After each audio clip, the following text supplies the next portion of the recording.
A ansiedade batia forte, me sufocava. Fazia o ar entrar apertado, não chegava direito aos pulmões. Isso não era nenhuma novidade. Quem sofre disso sabe o quanto essa sensação é familiar pra gente, sabe? Ela chega sem avisar e vai ficando. Eu conheço as técnicas. Eu sei que dá pra fazer a respiração A, respiração B. Eu sei que dá pra fazer meditação. Mas o que ninguém fala é que tem um gostinho em estar nessa bad.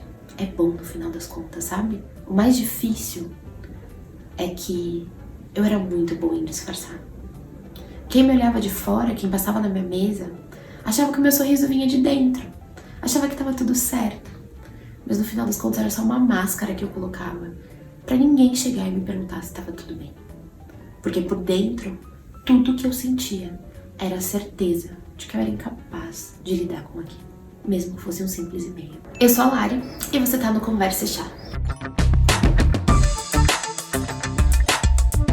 Hoje a gente vai falar sobre um tema muito importante, que é a saúde mental. E dentro desse olhar de saúde mental, a gente vai falar sobre ansiedade. Ansiedade é uma coisa que a gente tem falado cada vez mais nas redes sociais, no mundo à nossa volta.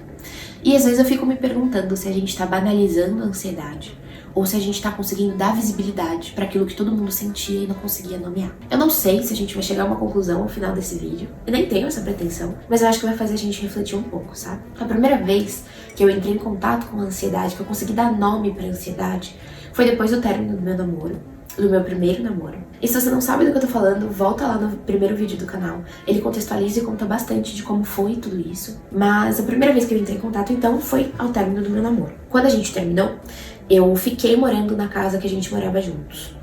E tinha uma frase que meu ex-namorado falava que era muito importante. E eu só entendi o sentido dela quando a gente terminou. Que foi, é sempre mais fácil pra quem sai. E aqui eu não tô tentando julgar se foi fácil pra ele ou não, eu não sei como foi. Cabe a ele, não a mim. Mas o que eu tô querendo dizer é que é realmente muito difícil você ficar numa casa em que você viveu muitas coisas lá e que aquilo acabou. E que não necessariamente acabou por uma escolha sua. Hoje eu consigo ver que é melhor, que a gente tá muito melhor cada um no seu canto, né? Que a gente não tava mais se fazendo bem, mas naquele momento eu não queria aceitar aquilo. Então eu andava e eu via o guarda-roupa vazio, eu via o canto do sofá que ele sentava, o escritório por muito tempo foi um lugar que eu não entrava.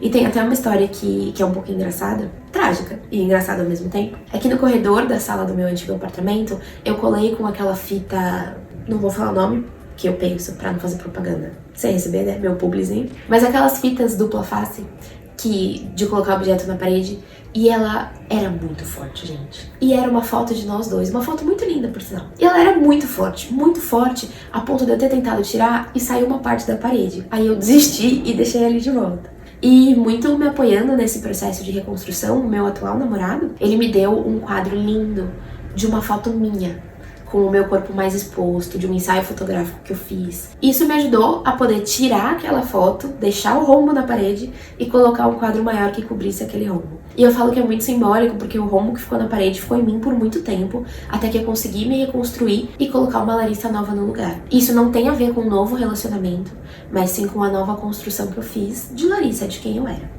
E eu tô aqui empolgada falando tudo isso, mas no final das contas a gente vai falar de ansiedade. Eu tava só contextualizando e me empolguei, porque vocês sabem que eu falo demais. O ponto é, eu fui entrar em contato com a ansiedade pela primeira vez quando eu terminei o meu namoro, que eu vivia ali na casa, entrando em contato todos os dias com a ausência, tava muito marcada a ausência daquela pessoa ali na minha rotina. Quando eu saía de casa, eu ia pro trabalho, um trabalho que já não tava me fazendo bem, um trabalho que eu sofria assédio moral, e então eu nunca tinha um ambiente que me fizesse bem durante a semana. Eu tinha de final de semana, quando eu ia pra casa da minha amiga, que a gente geralmente saía pra balada, e aí eu dormia o dia inteiro, porque tinha voltado da balada, e quando eu tava na balada, eu tava bebendo, dançando com música alta, então eu não tava em contato com nada. Quando eu tava ou em casa, ou no trabalho, eu comecei a ter uns sintomas muito angustiantes. Então vinha um aperto muito forte no peito, o meu coração, ele acelerava bastante, eu sentia que tava faltando ar, eu não conseguia focar em nada. E aí, ao não conseguir focar em nada, principalmente no trabalho, vinha uma forte forte autocobrança de como assim você não tá prestando atenção nisso, certeza que vão te perguntar alguma coisa importante e você não vai saber responder. E aí eu entrei nesse looping muito constante que eu fui aprender que chamava ansiedade. Eu ainda tenho ansiedade hoje, me tratando como uma psiquiatra e como uma psicóloga. A gente chegou à conclusão, e eu vou dar um rótulo, porque eu vou dar o rótulo, mas que eu particularmente não levo tanto em consideração, mas a gente chegou à conclusão de que eu tenho transtorno múltiplo de ansiedade e depressão. Ou seja, eu tenho tanto ansiedade quanto depressão. E isso é muito de como eu me sinto mesmo. Tem dias que eu acordo muito mal e tem dias muito mal e querendo ficar na minha, muito querendo me isolar, muito depressiva. Tem dias que eu tô muito ansiosa, que é aquele sentimento mais eufórico, mais sem foco e tudo mais. Bom, falei muito de como eu tava me sentindo, afinal de contas é só de mim que eu tenho permissão pra falar, não é mesmo? Mas eu acho que é muito importante a gente definir cientificamente a ansiedade para que a nossa conversa vá para um nível um pouquinho mais profundo. Para isso, eu peguei a tese de mestrado de uma psicóloga clínica focada em análise do comportamento, que estudou ansiedade, e uma das definições que eu encontrei lá foi: a ansiedade, ela tá associada a respostas naturais do nosso organismo a situações de perigo ou prazer. Ou seja, são reações fisiológicas, então o disparo do coração, a respiração mais ofegante, mais entrecortada, quando a gente tá tentando antecipar situações. Putz, eu tô com medo, eu tô vendo perigo naquela situação, ou eu tô vendo que vai ser muito prazeroso. É importante que a gente entenda que a história de vida da pessoa, como aquela situação se apresenta pra ela, como ela vê aquela situação, faz toda a diferença pra gente entender se essa ansiedade é uma coisa bacana, natural, da vida, gostosa de sentir, ou se ela é uma coisa ruim, que gera angústia e que a gente precisa buscar um tratamento e um acompanhamento. Vamos tentar exemplificar aqui.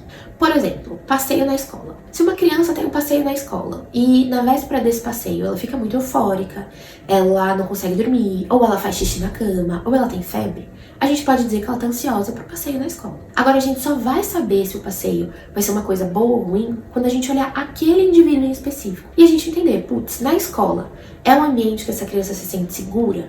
Esse passeio representa uma coisa positiva pra ela? Ou a escola é um ambiente que essa criança se sente insegura, ela é vítima de bullying, ela é vítima de qualquer tipo de piada em relação ao corpo dela, em relação a ela, a família dela, a trajetória dela.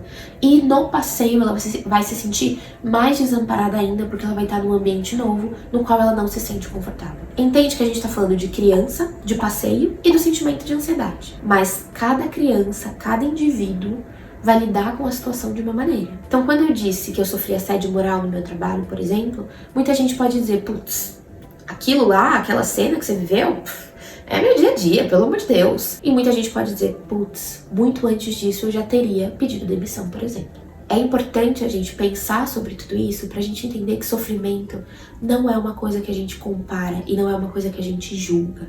Eu sei que a sociedade ensina a gente a julgar, que a sociedade ensina a gente a se comparar e que no mundo que a gente vive a gente precisa sempre se mostrar como mais forte. Então a gente tem muito costume de dizer, relaxa, isso vai passar, imagina, você precisa ver eu.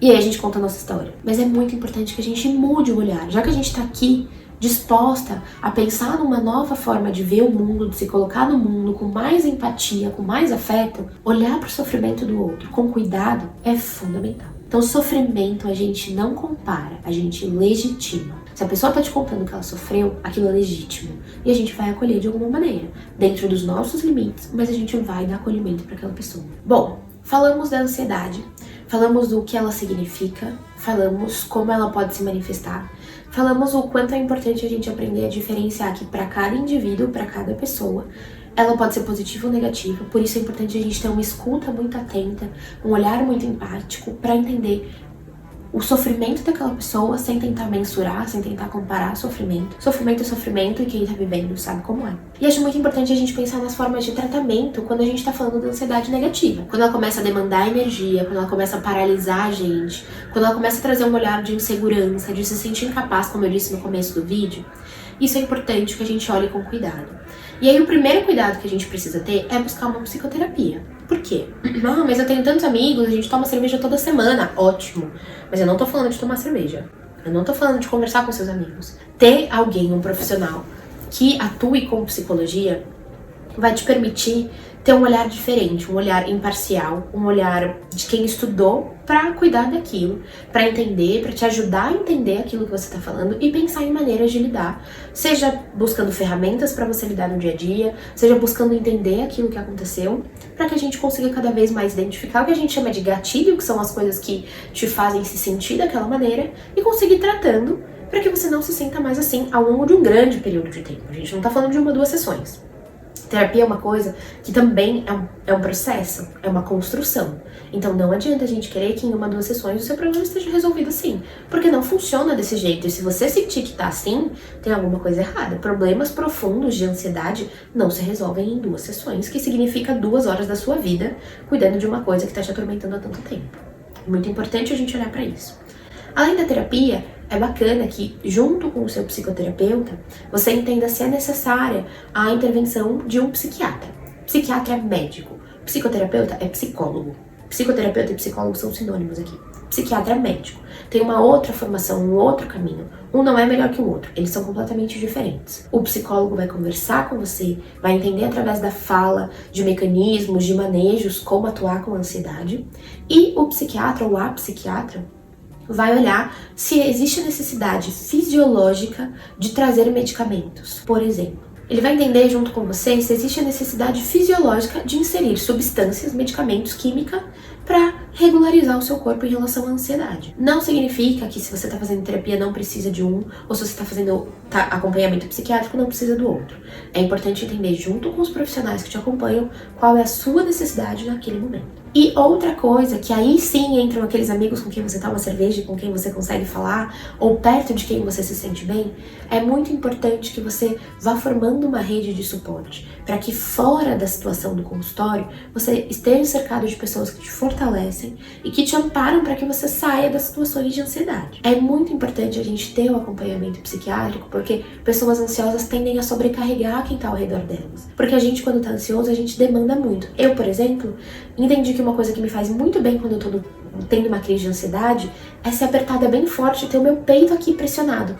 Porque eu tenho uma sensação de aperto muito grande, então quando alguém vem de fora e aperta pra mim, eu sinto aquele contato, eu sinto que eu não tô sozinha. É físico, mas é o físico me lembrando, você não tá sozinha, tá tudo bem. Agora imagina se eu precisasse do meu namorado ou da minha melhor amiga 100% do meu tempo, do meu lado, pra me apertar toda vez que eu me sentisse mal. Não dá. Não é funcional. A vida não funciona assim. Você precisa trabalhar, seus amigos, a sua rede de suporte precisa trabalhar também. Então, por isso é importante que você vá para a terapia, para que você vá construindo a sua autonomia diante da ansiedade.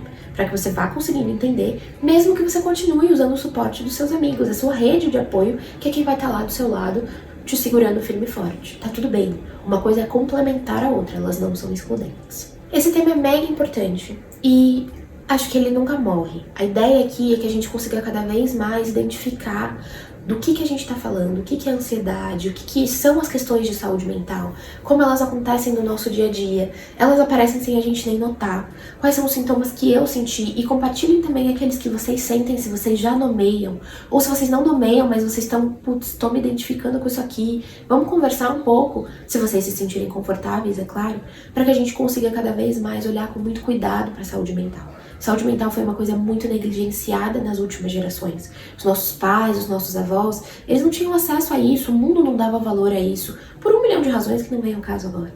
Então a gente ter o privilégio de poder olhar para isso, ter a oportunidade de cuidar da nossa saúde mental é fundamental. Então a minha ideia com esse vídeo é que a gente conheça um pouco mais sobre esse assunto, que a gente aprofunde um pouquinho mais, para que a gente possa se cuidar e cuidar do outro. Porque de repente você não se identifica, mas você identifica naquele seu melhor amigo, no seu namorado, na sua namorada, nos seus pais, na sua irmã. E é importante que vocês mostrem esse vídeo para a pessoa, para que ela se sinta confortável para buscar ajuda e vocês estejam ao lado dela também. Espero que vocês tenham gostado. Me contem o que vocês têm de expectativa, o que vocês imaginavam para esse vídeo. E a gente vai conversando mais. Combinado? Esse foi o Conversa e Chá. Não se esqueçam de se inscrever no canal, ativar o sininho ali para você ter a notificação de toda vez que o vídeo for postado. E de me seguir nas redes sociais também. Lá a gente consegue ter um contato muito mais diário e que a gente vai conversando. Ah, e comentem aqui no vídeo também. É bom para quem vai assistir, já tem um histórico de tudo que a gente tá discutindo. Combinado? Beijo!